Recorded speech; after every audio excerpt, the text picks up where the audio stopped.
सखीरी मैंने पाए रे तीन रतन, सखीरी मैंने पाए रे तीन रतन, सखीरी मैंने पाए रे तीन रतन, सखीरी मैंने पाए रे तीन रतन। एक बाबा एक मुरली एक मधुबन, सखीरी मैंने पाए रे तीन रतन, सखीरी मैंने पाए रे तीन रतन, सखीरी मैंने पाए रे तीन रतन।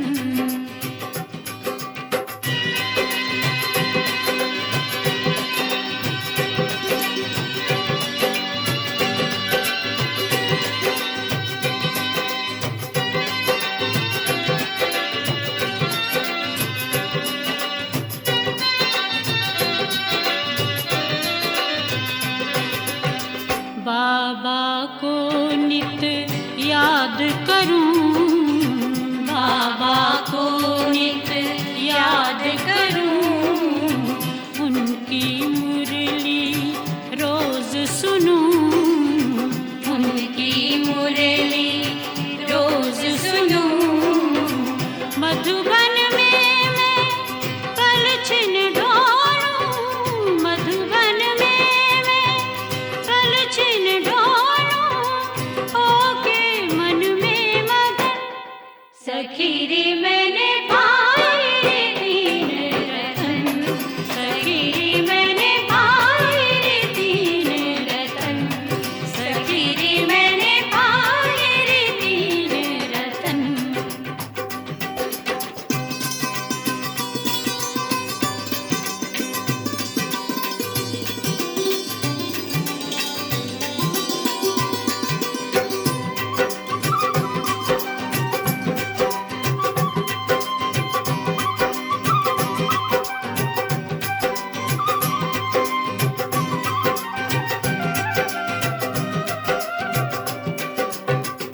आबू की ये पवित्र हवाएं, आबू की ये पवित्र हवाएं, मेरे तन मन पे छा जाएं, मेरे तन मन पे छा जाएं।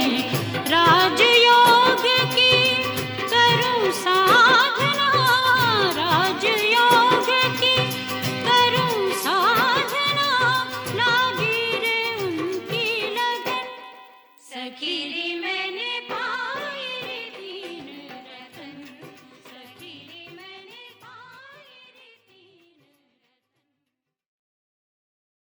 ओम शांति। आज 11 दिसंबर 2020 ईश्वरीय महावाक्य है। बाबा कहते, मीठे बच्चे, Madhuban holiest of the Holi बाप का घर है, जो पवित्र से पवित्र, पवित्रता का सागर शिव बाबा का घर है। यहाँ तुम किसी भी पतित को नहीं ला सकते। मीठे बच्चे, Madhuban holiest of the Holi बाप का घर है, यहाँ तुम किसी भी पतित को नहीं ला सकते। प्रश्न है, इस ईश्वरीय मिशन में जो पक्के निश्चय बुद्धि है, उनकी निशानियां क्या होंगी? उत्तर है, वह स्तुति, निंदा, मान अपमान सब में धीरज से काम लेंगे। दूसरी निशानी, क्रोध नहीं करेंगे। तीसरा, किसी को भी दैहिक दृष्टि से नहीं देखेंगे, आत्मा को ही देखेंगे, आत्मा होकर बात करेंगे। और चौथी निशानी, स्त्री पुरुष साथ में रहते कमल फूल समान रहेंगे। पांचवी निशानी, किसी भी प्रकार की तमन्ना नहीं रखेंगे, कोई इच्छा नहीं रखेंगे। गीत है जले ना क्यों परवाना। ओम शांति। रूहानी बच्चों प्रति रूहानी बाप समझा रहे हैं। किनको समझा रहे हैं? रूहानी बच्चों को, अर्थात भगवान पढ़ा रहे हैं। तो कौन हुए सब? रूहानी स्टूडेंट। उन स्कूलों में जो बच्चे पढ़ते हैं उन्हें कोई रूहानी स्टूडेंट नहीं कहेंगे, वह तो है आसुरी विकारी संप्रदाय के। आगे तुम भी आसुरी अथवा रावण संप्रदाय के थे। अब राम राज्य में चलने के लिए 5 विकारों रूपी रावण पर जीत पाने का पुरुषार्थ कर रहे हो। ये जो नॉलेज प्राप्त नहीं करते उन्हों को समझाना पड़ता है कि तुम रावण राज्य में हो, खुद समझते नहीं है। तो बाबा कहते उन्हें समझाना होता है। तुम अपने मित्र संबंधियों आदि को कहते हो बेहद के बाप से पढ़ते हैं, तो ऐसे नहीं कि वे निश्चय करते हैं। कितना भी बाप कहें या भगवान कहें तो भी निश्चय नहीं करते। नए को तो यहाँ आने का हुक्म नहीं है। बाबा कहते नए नए मधुबन बाबा के घर में बाबा से मिलने के लिए हुक्म नहीं है। बिगर चिट्ठी व बिगर पूछे तो यहाँ कोई आ भी नहीं सकते, परंतु कहाँ कहाँ कोई आ जाते हैं। ये भी कायदे का उल्लंघन है। एक एक का पूरा समाचार नाम आदि लिखकर पूछना होता है। इसको भेज देवे। फिर बाबा कहते भले भेज दो। अगर आसुरी पतित दुनिया के स्टूडेंट होंगे तो बाप समझाएंगे। वह पढ़ाई तो विकारी पतित पढ़ाते हैं। वहाँ पढ़ाने वाला तो टीचर भी विकारी है। ये ईश्वर पढ़ाते हैं। यहाँ पढ़ाने वाला स्वयं ईश्वर जो कि पतित पावन है, सदा ही पावन है जो। तो बाबा कहते ये ईश्वर पढ़ाते हैं। उस पढ़ाई से पाई पैसे का दर्जा मिलता। भल कोई बहुत बड़ा इम्तिहान पास करते फिर कहाँ तक कमाते रहेंगे। विनाश तो सामने खड़ा है। नेचुरल कैलेमिटीज भी सब आने वाले हैं। ये भी तुम समझते हो। जो नहीं समझते हैं उन्हों को बाहर विजिटिंग रूम में बिठाए समझाना होता है। फिर भी बाबा के सामने लाने की छुट्टी नहीं है। तो बाबा कहते बाहर बिठाकर उन्हें समझाओ। यह है ईश्वरीय पढ़ाई। इसमें निश्चय बुद्धि ही विजयंती होंगे, अर्थात विश्व पर राज्य करेंगे। रावण संप्रदाय वाले तो ये जानते ही नहीं। इसमें बड़ी खबरदारी चाहिए। परमिशन बिगर कोई भी अंदर आ नहीं सकता। ये कोई घूमने फिरने की जगह नहीं है। ऐसे ही कोई आ जावे घूमने फिरने, थोड़े समय में कायदे कड़े हो जाएंगे, क्योंकि ये है holiest of the holy. Shiv Baba को इंद्र भी कहते हैं ना। ये इंद्र सभा है। बाबा कहते यही इंद्र सभा है। 9 रत्न अंगूठी में भी पहनते हैं। अब उन रत्नों में नीलम भी होती, पन्ना माणिक भी होता। ये सब नाम रखे हुए हैं। परियों के भी नाम है ना। तुम परियां उड़ने वाली आत्माएं हो। तुम्हारा ही वर्णन है, कोई वो परी की बात नहीं। बाबा कहते तुम ही परी जो उड़ने वाले हो उमंग उत्साह में। तो बाबा कहते तुम्हारा ही वर्णन है, परंतु मनुष्य उन बातों को कुछ भी समझते नहीं। अंगूठी में भी जब रतन बीच में डालते हैं बाबा कहते अंगूठी में भी रतन जब डालते तो उनमें कोई पुखराज, नीलम, पेरुज भी होते। कोई का दाम 1000 रुपये तो कोई का दाम 10-20 रुपया। बच्चों में भी नंबरवार है। कोई तो पढ़कर मालिक बन जाते हैं और कोई फिर पढ़कर दास दासियां भी बन जाते हैं। राजधानी स्थापन होती है। तो बाबा कहते यहाँ भी ऐसे नंबरवार है। तो बाबा बैठ पढ़ाते हैं। इंद्र भी उनको ही कहा जाता है। ये है ज्ञान वर्षा। ज्ञान तो सिवाय बाप के और कोई दे न सके। तुम्हारी एम ऑब्जेक्ट ही ये है। अगर निश्चय हो जाए कि ईश्वर पढ़ाते हैं फिर तो वे पढ़ाई छोड़ेंगे ही नहीं। जो होंगे ही पत्थर बुद्धि उनको कभी तीर नहीं लगेगा। अगर बाबा कहते आकर चलते चलते भी गिर पड़ते, तीर नहीं लगता, बाबा का बन करके भी गिर पड़ते हैं। 5 विकार आधा कल्प के शत्रु हैं। माया देह अभिमान में आकर थप्पड़ मार देती है। फिर आश्चर्य व सुनंती कथनती, आते हैं, सुनते भी हैं, सुनाते भी हैं और भागंती हो जाते। माया बड़ी दुष्टर है, एक ही थप्पड़ से गिरा देती है। समझते हम कभी नहीं गिरेंगे, फिर भी माया थप्पड़ लगा देती है। यहाँ स्त्री पुरुष दोनों को पवित्र बनाया जाता है, सो तो ईश्वर के सिवाय कोई बना न सके। ये है ईश्वरीय मिशन। बाप को खिवैया भी कहा जाता है। तुम हो नैया, खिवैया आते हैं सभी की नैया को पार लगाने। कहते भी हैं सच की नैया डोलेगी परंतु डूबेगी नहीं। कितने ढेर के ढेर मठ पंथ, ज्ञान और भक्ति की जैसे लड़ाई होती है। कभी भक्ति की भी विजय होगी, आखिर तो ज्ञान की ही विजय होगी।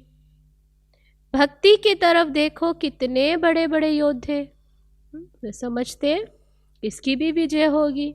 बाबा कहते आखिर तो विजय ज्ञान की ही होगी। ज्ञान मार्ग की तरफ भी कितने बड़े बड़े योद्धे हैं, अर्जुन, भीम आदि नाम रखे हैं। बाबा कहते तो सब कहानियां बैठ बनाई है, गायन तो तुम्हारा ही है, हीरो हीरोइन का पार्ट तुम्हारा अभी बज रहा है। तुम सब कौन मुख्य पाठधारी हो ना। तो बाबा कहते इस समय ही युद्ध चलती है।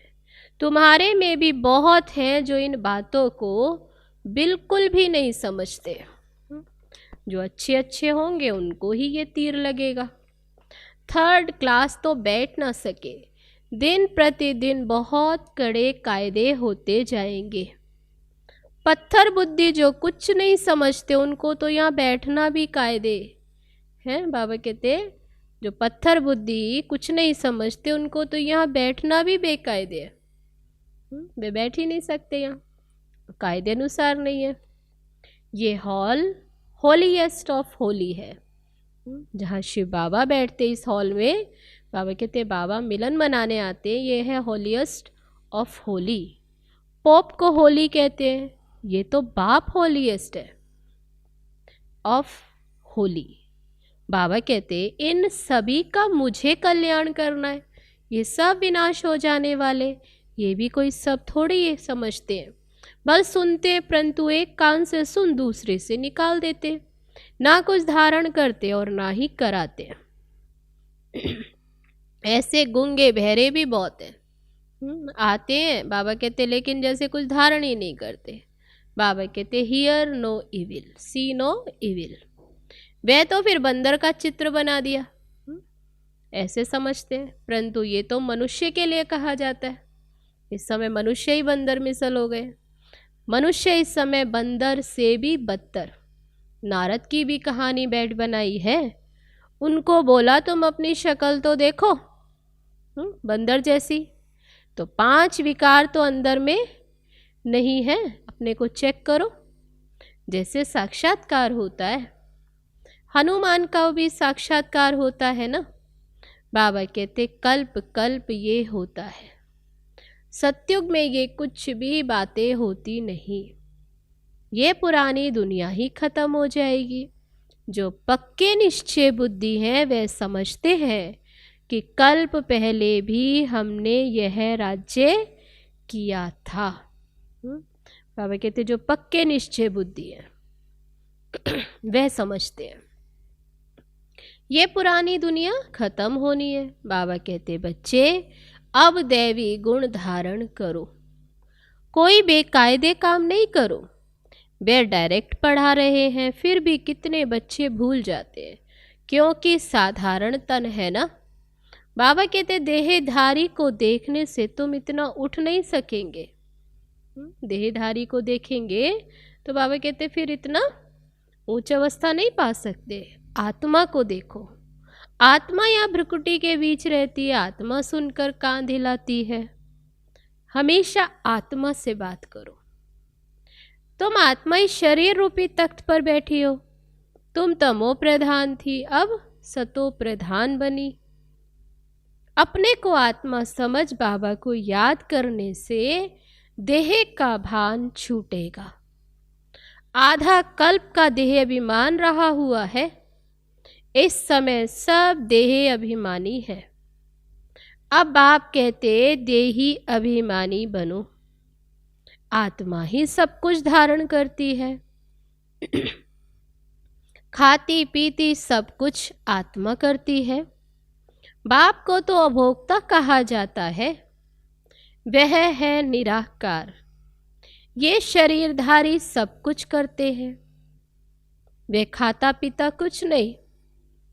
जो शरीरधारी है जैसे ब्रह्मा बाबा कहते तो सब कुछ करते हैं, वह खाता पीता कुछ नहीं। कौन? शिव बाबा अभोक्ता है। तो इसकी फिर तो लोग कॉपी करते हैं बैठ, कितना मनुष्यों को ठगते हैं। तुम्हारी बुद्धि में अभी ये सारा ज्ञान है, कल्प पहले जिन्होंने समझा था वही समझेंगे। बाबा कहते मैं ही कल्प कल्प आकर तुमको पढ़ाता हूँ और साक्षी हो देखता हूँ। नंबरवार पुरुषार्थ अनुसार जो पढ़ा था वही पढ़ेंगे। टाइम लगता है, कहते हैं कलयुग अभी 40,000 वर्ष शेष है, तो घोर अंधियारे में है ना। इसको अज्ञान अंधियारा कहा जाता है। कल्प की आयु ही कितनी लंबी कर दी इस हिसाब से, तो बाबा कहते ये भी अज्ञान अंधियारा है। भक्ति मार्ग और ज्ञान मार्ग में कितना फर्क है, ये भी समझने की बात है। बच्चे बड़ी खुशी में डूबे हुए रहने चाहिए। सब कुछ है, कोई तमन्ना नहीं। जानते कल पहले मिसल हमारी अभी सब कामनाएं पूरी होती हैं, इसलिए पेट भरा रहता है, कोई इच्छा नहीं। जिसको ज्ञान नहीं उनका थोड़े पेट भरा रहेगा। कहा जाता खुशी जैसी खुराक नहीं। जन्म जन्मांतर की राजाई मिलती है, दास दासी बनने वालों को इतनी खुशी नहीं रहेगी।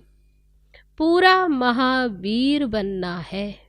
बाबा कहते माया हिला न सके। कहते ना कि एक अंगूठा भी ना हिले, तो बाबा कहते ऐसे माया हिला न सके। बाबा कहते आंखों की बड़ी संभाल करनी है, क्रिमिनल दृष्टि ना जाए। स्त्री को देखने से चलायमान हो जाते हैं। अरे तुम तो भाई बहन हो, कुमार कुमारी हो ना, फिर कर्मेंद्रियां चंचलता क्यों करती हैं? बड़े बड़े लखपति करोड़पति को भी माया खलास कर देती है, गरीबों को भी माया एकदम मार डालती है। फिर कहते बाबा हमने धक्का खाया, अरे 10 वर्ष के बाद भी हार खा ली, अब तो पताल में गिर पड़े। अंदर में समझते इनकी अवस्था कैसी है। कोई कोई तो बड़ी अच्छी सर्विस करते हैं। कन्याओं ने भी भीष्म पितामह आदि को बाण मारे हैं ना। गीता में थोड़ा बहुत है, ये तो है ही भगवानुवाच। अगर कृष्ण भगवान ने गीता सुनाई तो फिर ऐसा क्यों कहते हैं मैं जो हूं जैसा हूं? कोई विरला जानते, क्योंकि कृष्ण तो देखने में आता है ना, वो तो देहधारी है। बाबा कहते फिर ये बात क्यों कही? कृष्ण यहाँ होता तो पता नहीं क्या कर देते। कृष्ण का शरीर तो होता ही सतयुग में है। ये नहीं जानते कि कृष्ण के बहुत जन्मों के अंत के शरीर में ही मैं प्रवेश करता हूँ। अंत का शरीर कौन सा? ब्रह्मा तन। कृष्ण के आगे तो झट सब भाग आए, वे तो दिखाई देता है ना, तो वो तो शरीर। बाबा कहते फिर तो आकर्षण होती है उसकी। तो पोप आदि आते तो देखो कितना झुंड आकर इकट्ठा होता है। अब मनुष्य ये थोड़ी ही समझते कि इस समय सब पतित तमो प्रधान है। कहते भी हैं हे पतित पावन आओ, परंतु समझते नहीं कि हम भी पतित हैं। बच्चों को बाबा कितना अच्छी रीति समझाते हैं। बाबा की बुद्धि में तो सब सेंटर्स के अनन्य बच्चों तरफ चली जाती है बुद्धि। जो भी बच्चे हैं बाबा कहते जो अनन्य बच्चे उनकी तरफ बुद्धि जाती है। जब जास्ती अनन्य बच्चे यहाँ आते हैं तो फिर यहाँ देखता हूँ मधुबन में, नहीं तो बाहर में बच्चों को याद करना पड़ता है। कौन कहाँ कहाँ बैठे, उनके आगे ज्ञान डांस करता हूँ। मेजॉरिटी ज्ञानी तो आत्मा होते हैं तो मज़ा भी आता है, नहीं तो बच्चियों पर कितना अत्याचार होता है, कल्प कल्प सहन करना पड़ता है। ज्ञान में आने से फिर भक्ति भी छूट जाती है। घर में समझो मंदिर है, स्त्री पुरुष दोनों भक्ति करते हैं। स्त्री को ज्ञान की चटक लग जाती और भक्ति छोड़ देती तो कितना हंगामा हो जाएगा। विकार में ना जाए, शास्त्र आदि भी ना पढ़े तो कितना झगड़ा होगा ना। इसमें विघ्न बहुत पड़ते हैं और सत्संग में जाने के लिए रोकते नहीं है। बाबा कहते यहाँ रोकते क्यों? क्योंकि यहाँ पवित्रता की बात है। पुरुष तो नहीं रह सकते तो जंगल में चले जाते हैं, स्त्रियाँ कहाँ जाए? स्त्रियों के लिए वे समझते ये नरक का द्वार है। बाबा कहते ये तो स्वर्ग का द्वार है। तुम बच्चियां अभी स्वर्ग स्थापन करती हो, इनसे पहले नरक का द्वार थी, अभी स्वर्ग की स्थापना होती है।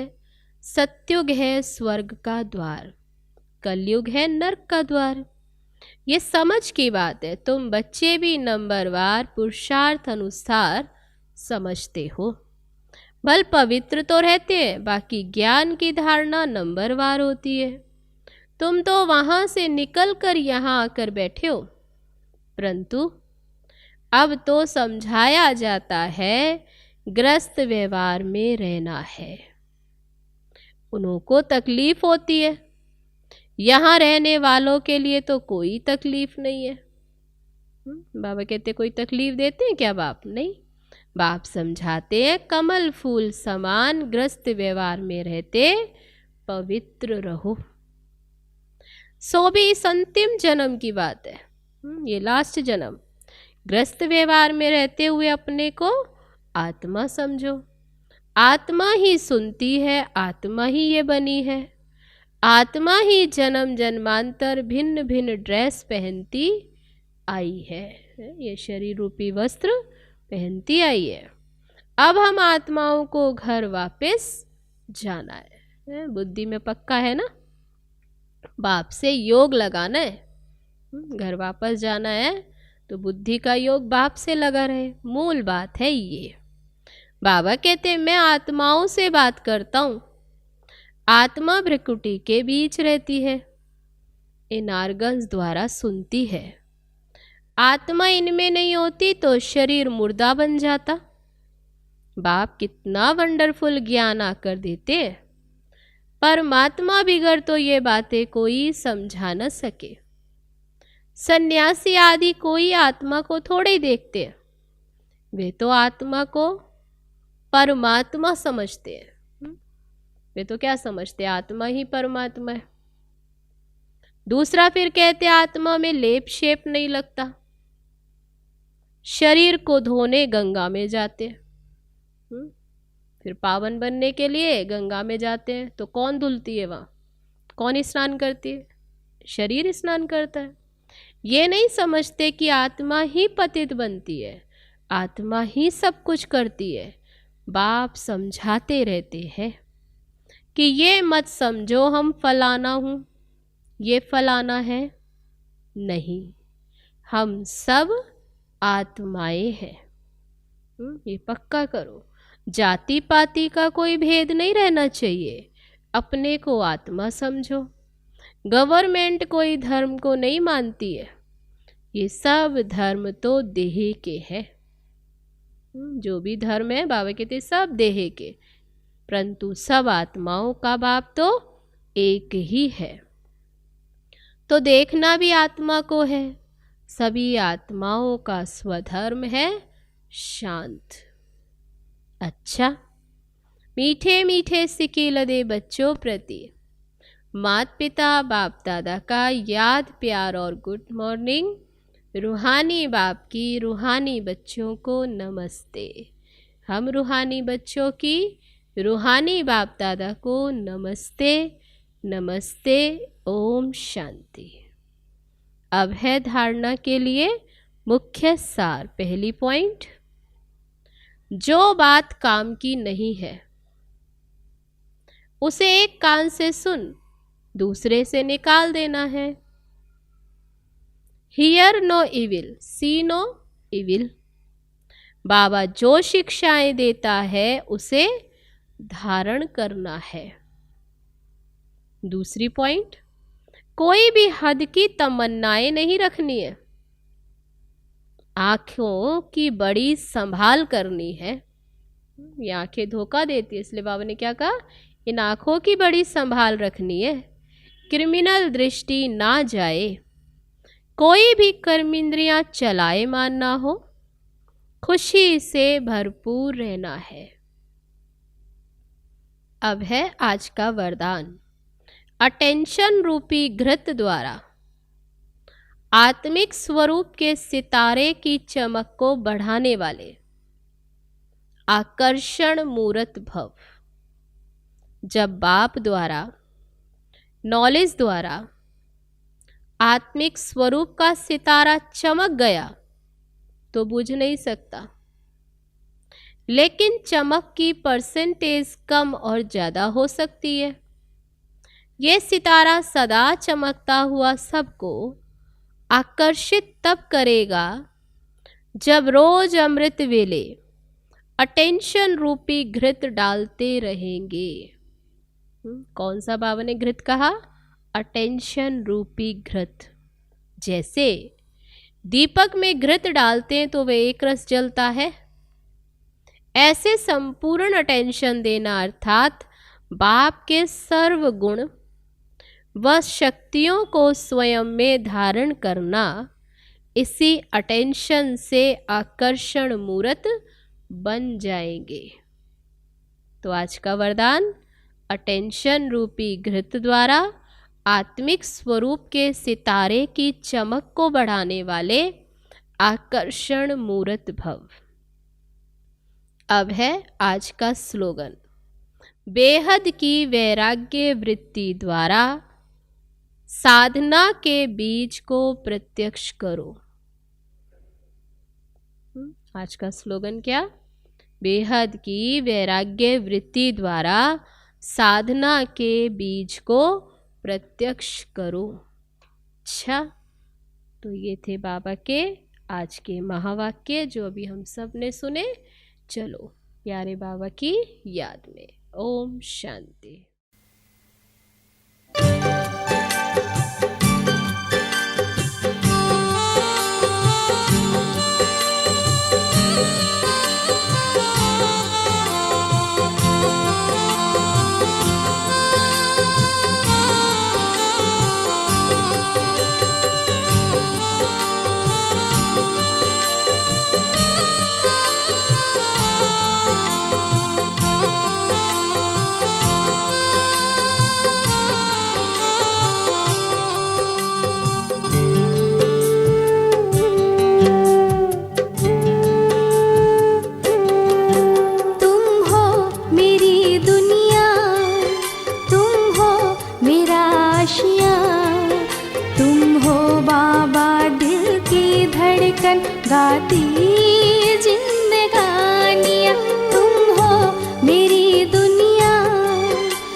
गाती जिंदगानियाँ, तुम हो मेरी दुनिया।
गाती जिंदगानियाँ, तुम हो मेरी दुनिया।